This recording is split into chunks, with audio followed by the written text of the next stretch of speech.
നാം നമ്മുടെ ജീവിതത്തിൽ കുലദേവതയെ പോലെ തന്നെ ഒരു ഇഷ്ടദേവതയെ തിരഞ്ഞെടുത്ത് കഴിഞ്ഞാൽ നാം പിന്നെ എന്താണ് ആ ഇഷ്ടദേവതയുടെ പ്രീതി നാം നേടിയെടുക്കേണ്ടതുണ്ട്. അതായത് നാം ആ ദേവതയെ നാം ഇഷ്ടപ്പെട്ടു, ആ ദേവതയെ നാം സ്വീകരിച്ചു. പക്ഷേ ആ ദേവത നമ്മളെയും കൂടെ സ്വീകരിക്കണ്ടേ? അപ്പം നമ്മൾ അതിന് ചില കാര്യങ്ങൾ നമ്മൾ ചെയ്യണ്ടേ? ആ സൗഹൃദം അല്ലെ ആ ബന്ധം ഊട്ടിയുറപ്പിക്കാൻ നാം പല കാര്യങ്ങളും പല മാർഗങ്ങളും നാം ചെയ്യേണ്ടതുണ്ട്. അങ്ങനെയുള്ള കാര്യങ്ങളാണ് നാം ഇവിടെ പറയാൻ പോകുന്നത്. നമ്മുടെ ഇഷ്ടദേവതയെ നാം സ്വീകരിച്ചു കഴിഞ്ഞാൽ നാം എന്താണ് ആദ്യം ചെയ്യേണ്ടത്? നമ്മുടെ തൊട്ടടുത്ത് ആ ദേവതയുടെ ക്ഷേത്രങ്ങളോ സങ്കേതങ്ങളോ ഉണ്ടെങ്കിൽ നാം അവിടെ പോയി ആ ദേവതയോട് പ്രാർത്ഥിക്കുക എന്നുള്ളതാണ്. നാം ആ ദേവതയെ സ്വീകരിച്ചിട്ടുണ്ട് എന്നും എൻ്റെ കൂടെ സദാസമയം ഉണ്ടാവണമെന്നും എൻ്റെ ഈ ബന്ധം എൻ്റെ കൂടെ നിലനിൽക്കണമെന്നും നാം ആ ദേവതയോട് അപേക്ഷിക്കുകയും പ്രാർത്ഥിക്കുകയും ചെയ്യുക എന്നുള്ളതാണ്. അങ്ങനെ നമ്മുടെ തൊട്ടടുത്തുള്ള ക്ഷേത്രങ്ങളോ സങ്കേതങ്ങളോ ആയിട്ടുള്ളതിലേക്ക് നിത്യേന നാം ആ ഒരു ബന്ധം പുതുക്കാൻ നാം പോകണം എന്നുള്ളതാണ് ഒന്നാമത്തെ കാര്യം. അതിനുശേഷം നാം ആ ദേവതയെ അടുത്തേക്ക് പോകുന്ന സമയത്ത് നമുക്ക് ആ ദേവതയ്ക്ക് എന്തൊക്കെ ഇഷ്ടപ്പെട്ട വസ്തുക്കളുണ്ട് അതൊക്കെ നാം കൊണ്ടുപോകാം. നമുക്ക് പുഷ്പങ്ങളായിട്ടോ അല്ലെങ്കിൽ കാണിക്കയായിട്ടോ അല്ലെങ്കിൽ വസ്ത്രങ്ങളായിട്ടോ അല്ലെങ്കിൽ മാലയായിട്ടോ അല്ലെങ്കിൽ നമുക്ക് എന്തെങ്കിലും തരത്തിലുള്ള നിവേദ്യ വസ്തുക്കളായിട്ടോ അങ്ങനെ നമുക്ക് ഇഷ്ടപ്പെട്ട എന്ത് സാധനങ്ങളും നാം ആ ദേവതയ്ക്ക് കൊണ്ട് സമർപ്പിക്കാവുന്നതാണ്. അങ്ങനെ ആ സമർപ്പിച്ചുകൊണ്ട് പ്രാർത്ഥിച്ചുകൊണ്ട് നാം ഒരു പുതിയ ബന്ധം ആരംഭിക്കാൻ തുടങ്ങണം. ആ ദേവതയായിട്ട് കൂടുതൽ കൂടുതൽ അടുക്കാനുള്ള കാര്യങ്ങൾ നാം ചെയ്യണം.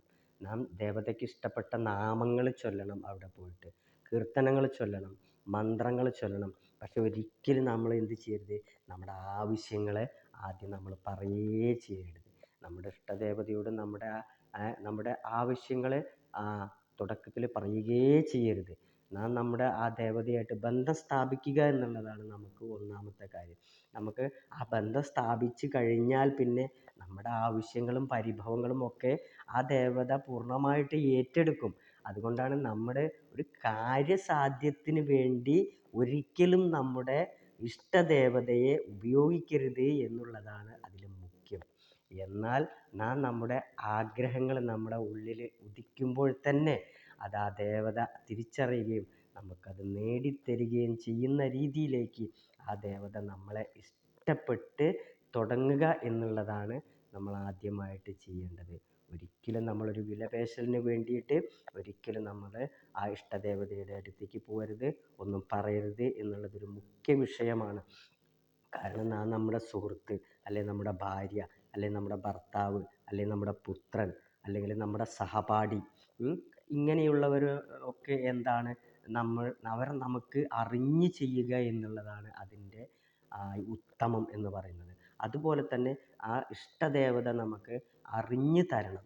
ആ അറിഞ്ഞു തരികയാണെങ്കിൽ അതിൽ പൂർണ്ണമായിട്ടുള്ള ശക്തിയും സംതൃപ്തിയും നേടാൻ നമുക്ക് സാധിക്കും. നമുക്കൊരിക്കലും പരാജയം ഉണ്ടാവുകയില്ല. അങ്ങനെ നമ്മൾ ആ ബന്ധം സ്ഥാപിക്കാൻ ക്ഷേത്രത്തിൽ നിരന്തരമായിട്ട് പോവുക. അതുപോലെ ആ ക്ഷേത്രം ദൂരെയാണെങ്കിലും നമ്മൾ വർഷത്തിലെങ്കിലും അവിടെയൊന്ന് പോയി തൊഴുത് നമുക്ക് പറ്റുന്ന കാണിക്കകളൊക്കെ വെച്ച് നമ്മൾ ആ സൗഹൃദം പുതുക്കി നമ്മുടെ സന്തോഷവും സങ്കടങ്ങളൊക്കെ പങ്കുവെച്ചിട്ട് വേണം നമ്മൾ പോരാൻ. അതുപോലെ നിത്യേന നമുക്ക് ചെയ്യാവുന്നത്, ഇതൊന്നും ചെയ്യാൻ നിത്യേന സാധിക്കുന്നില്ലെങ്കിൽ നമുക്ക് നിത്യേന ചെയ്യാൻ പറ്റുന്നത് നമ്മുടെ വീട്ടിലൊരു നിലവിളക്ക് കത്തിക്കുമ്പോൾ അവിടെ ആ കുലദേവതയെ പോലെ തന്നെ ആ ഇഷ്ടദേവതയെയും കൂടെ ആ നിലവിളക്കിലേക്ക് നമ്മൾ സങ്കല്പിച്ച് ആ നിലവിളക്കിനെ നമ്മുടെ ഒരു ഇഷ്ടദേവതയായിട്ട് അല്ലെങ്കിൽ ആ നിലവിളക്കിൻ്റെ മുന്നിൽ നമ്മുടെ ഇഷ്ടദേവതയുടെ ഫോട്ടോവോ വിഗ്രഹമോ ഒക്കെ വെച്ചുകൊണ്ട് നിത്യേന അതിൽ നമുക്ക് തുടച്ച് മിനുക്കി വൃത്തിയാക്കി അതിൽ മാല ചാർത്താം, അതിനെന്തെങ്കിലുമൊക്കെ കൊടുക്കാം.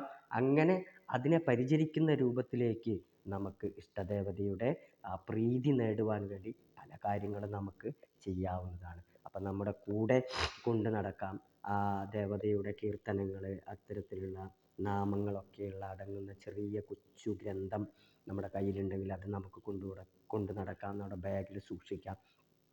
അതുപോലെ സദാസമയവും നമ്മളെ ഹൃദയത്തിൽ ആ ഇഷ്ടദേവതയെ കുടിയിരുത്തുക എന്നുള്ളതാണ് ഏറ്റവും മുഖ്യമായിട്ടുള്ള കാര്യം. ഈ ഈ ഇഷ്ടദേവത നമ്മുടെ എല്ലാത്തിനും സംരക്ഷണം നൽകുമെന്നുള്ളൊരു 100% ഉറച്ച വിശ്വാസവും കൂടെ ഉണ്ടെങ്കിൽ ഒരിക്കലും കുലദേവതയെ പോലെ തന്നെ ഇഷ്ടദേവത നമ്മളെ കൈവിടുകയില്ല എന്നുള്ളതാണ് അതിൻ്റെ യാഥാർത്ഥ്യം. അങ്ങനെ ഇഷ്ടദേവതയുടെ പ്രീതി നാം പൂർണ്ണമായിട്ടും നേടിയെടുക്കുക.